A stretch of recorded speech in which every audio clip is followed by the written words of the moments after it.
चलिए जी, हम लोग स्टार्ट करते हैं। डिफरेंशिएशन के फॉर्मूले के लिए हम लोग फॉर्मूलेस के बारे में कुछ डिस्कशंस करेंगे।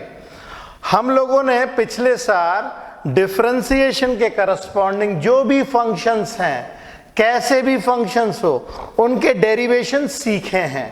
ओके, हम लोगों ने 11th क्लास में लिमिट्स का इस्तेमाल करके सारे डिफरेंशिएशन के फॉर्मूले डिराइव करना सीखा है। ठीक है, और उसके लिए जो यूज करते हैं हम लिमिट का concept, that is called as first principle. Got the point? हम लोग फर्स्ट प्रिंसिपल का यूज करके, using first principle we derive all the formulas of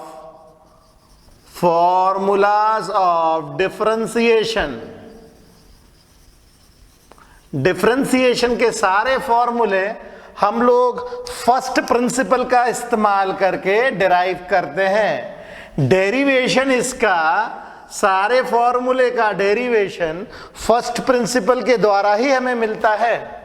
got the point? तो फर्स्ट प्रिंसिपल का इस्तेमाल करके हम लोगों ने ढेर सारे फॉर्मूले डिराइव किए हुए हैं। फर्स्ट प्रिंसिपल क्या है ये मैं बता देता हूं। अगर मेरे पास कोई फंक्शन है, if y is equal to f of x, तो by first principle we can say dy by dx is equal to limit h approaches to 0 f of x plus h minus f of x divided by h। ये first principle का basic concept है। Function को थोड़ा सा बढ़ाओ, कितना बढ़ाओगे? That approaches to 0। Function को थोड़ा सा बढ़ाएं, माइनस ओरिजिनल फंक्शन करें, डिवाइडेड बाय जितने से हमने बढ़ाया है उससे डिवाइड करें। प्राइमरीली हम लोग स्लोप ले रहे होते हैं ग्राफ में, खैर उससे हमें कोई बहुत ज्यादा मतलब नहीं है, मगर ये एक टेक्निक है जिसकी मदद से डिफरेंशिएशन के सारे फॉर्मूले हम डिराइव कर सकते हैं। मैं कुछ एक सैंपल के तौर पे बताता हूं। जैसे हम लोगों ने पढ़ा हुआ है पिछले साल D by d x of sine x होता है कॉस एक्स। साइन एक्स का डिफरेंशिएशन कॉस एक्स होता है, ये हमको पता है बहुत अच्छे से। और d by d x of e to the power x ही होता है, ये भी हम लोगों ने पढ़ा हुआ है।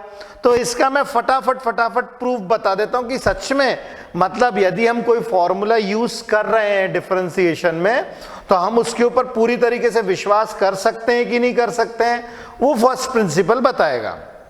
ठीक है, देखिए इस साल तो हम लोगों को क्वेश्चंस करना है, तो क्वेश्चंस करने के लिए हम लोग सारे फॉर्मूले बार बार डिराइव तो करेंगे नहीं, याद करना पड़ेगा। तो मैं सिर्फ कन्विंस कर रहा हूं आप लोगों को कि जो हम लोगों ने फॉर्मूले डिराइव किए हुए थे पिछले साल वो सही थे, और इस साल हम लोग उसको बाय डिफॉल्ट इस्तेमाल करेंगे। ठीक है, तो मैं जैसे इसका डेरिवेशन बताता हूं। अगर मान लीजिए मेरे पास y is equal to sine x है, तो dy बाई डी एक्स क्या लिख सकते हैं हम लोग? dy by d x will be equal to limit h approaches to 0 sine x plus h minus sine x divided by h। देखो वही किया मैंने, ये फर्स्ट प्रिंसिपल की मदद से फंक्शन को थोड़ा सा बढ़ाया, minus original function divided by जिससे हमने जितने से बढ़ाया उतने से डिवाइड कर देते हैं। ये मैंने कैसे किया? Bye first principal.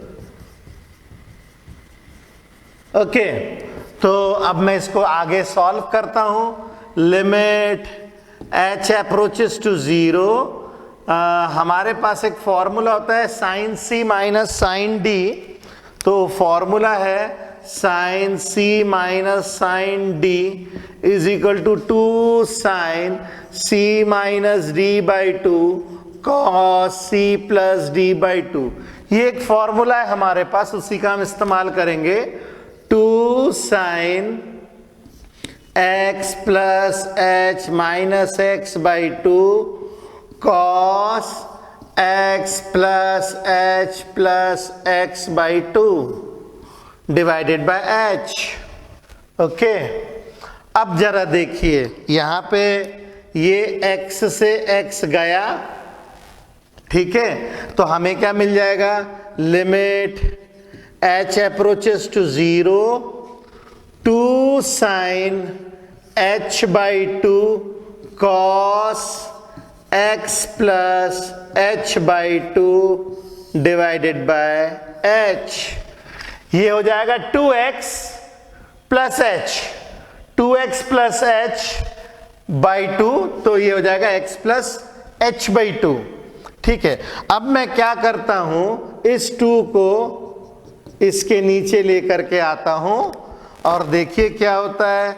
Limit h approaches to 0 sine h by two upon h by two cos x plus h by two. अच्छा सोचिए, अगर h अप्रोचेस टू 0 है तो h बाई टू भी अप्रोचेस टू 0 होगा, करेक्ट। जब h अप्रोचेस टू 0 है तो h बाई टू भी अप्रोचेस टू 0 होगा, या दोनों तरफ डिवाइडेड बाई 2 कर दो। अब मैं जैसे ही करूंगा अप्लाई लिमिट, अप्लाई लिमिट करते ही देखिए हमें क्या मिलता है। ये फॉर्मूला बन जाएगा, ये फॉर्मूला बन जाएगा limit theta approaches to 0 sine theta upon theta 1 होता है। तो ये जैसी मैं लिमिट अप्लाई करूंगा ये तो हो जाएगा 1 और ये हो जाएगा cos x प्लस 0, तो हमें आंसर मिलेगा cos x। देखिए साइन x का डिफरेंशिएशन होता है cos x।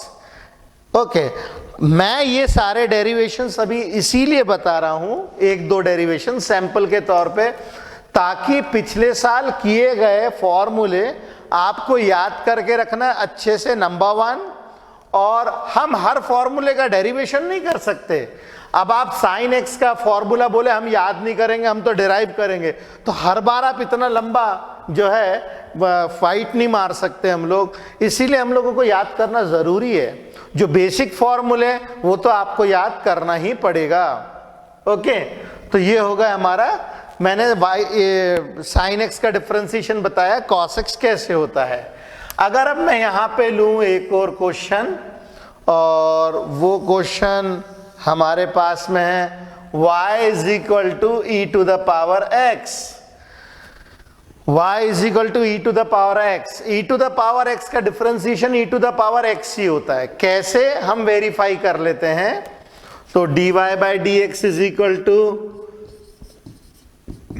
Limit h approaches to 0 e to the power x plus h minus e to the power x upon h। Okay, पहले मैंने x की जगह x प्लस h रखा, minus original function किया, divided by जो जितने से बढ़ाया उतने से डिवाइड कर देना।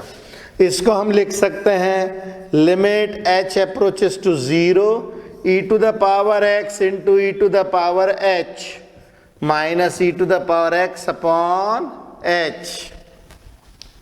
ये मैंने फंक्शन को तोड़ दिया, e to the power x into e to the power h। ये कैसे लिखा था? By first principle. अब जरा देखिए, limit h approaches to 0 e to the power x में ले लेता हूं common, e to the power h minus 1 upon h।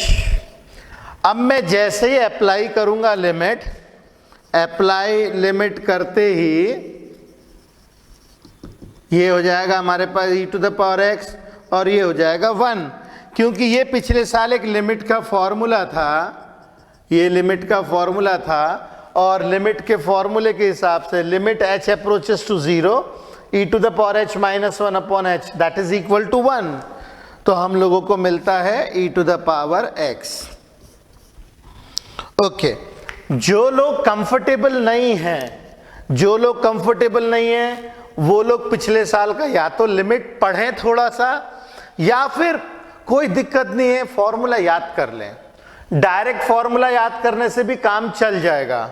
और जिन लोगों को पिछले साल लिमिट में थोड़ा सा डर लगता था या ऐसा लगता था कि हमें समझ में नहीं आ रहा है, ठीक है, बहुत बड़ी एप्लीकेशन नहीं होती है, हमने अभी कंटिन्यूटी में देखा ये लिमिट ऐसी कोई खास चीज नहीं होती है, ठीक है, डर को केवल भगाना है। सारे फॉर्मूले अभी हाल फिलहाल में हमें याद होने चाहिए। सारे के सारे डिफरेंशिएशन के फॉर्मूले जब याद होंगे तभी हम अच्छे से डिफरेंशिएशन कर पाएंगे। Got the point? तो चलिए, जिन लोग को पता नहीं है वो फटाफट लिखें, और जिन लोगों को पता है प्लीज अगला वीडियो देखें।